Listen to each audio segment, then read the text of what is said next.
Bonjour à tous, je m'appelle Marc-André Delehède, je suis entraîneur chez Éducation Tony Eco et Académie Top Canine. Aujourd'hui, on va voir en 3 courtes vidéos comment bien partir un chien ou un chiot qu'on vient d'adopter. Donc, première chose à penser lorsqu'un chien arrive à la maison va être de créer un lien de confiance et de respect mutuel avec celui-ci. Pour réussir à créer ce lien, un moyen très simple, très facile va être de jouer avec celui-ci. Attention, des petites erreurs à ne pas faire. Exemple, Tony pas bouger. Exemple, mon chien me saute dessus, se surexcite, me tire les pantalons. Bref, me demande de l'attention de façon démesurée.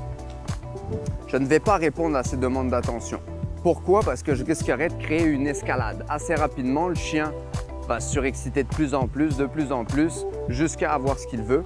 Et je pourrais même me rendre jusqu'à des morsures légères, ce que je veux absolument éviter.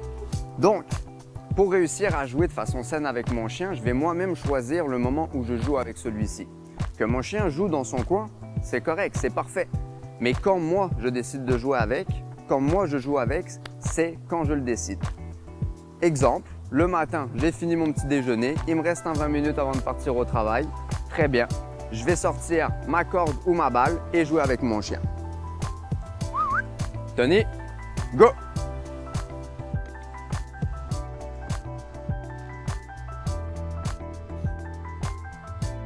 Allez, gros. Ouais.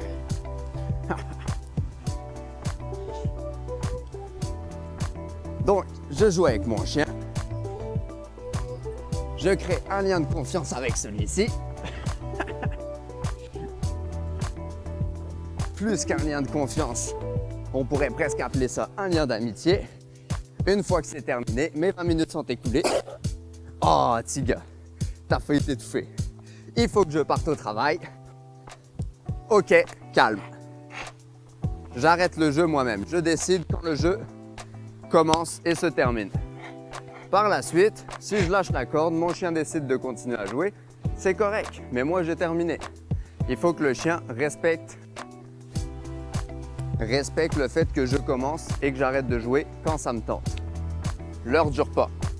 Dans la même logique que le premier point qu'on a vu tantôt vis-à-vis le jeu, quand je dépose le plat à terre, je ne veux pas que mon chien se lance dedans de façon surexcitée. Pourquoi?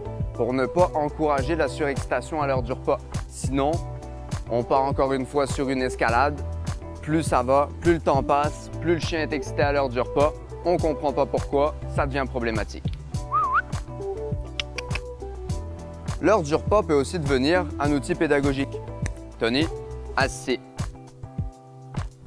Bon chien. Ok, vas-y, tu peux manger. Mon chien mange dans un état d'esprit calme.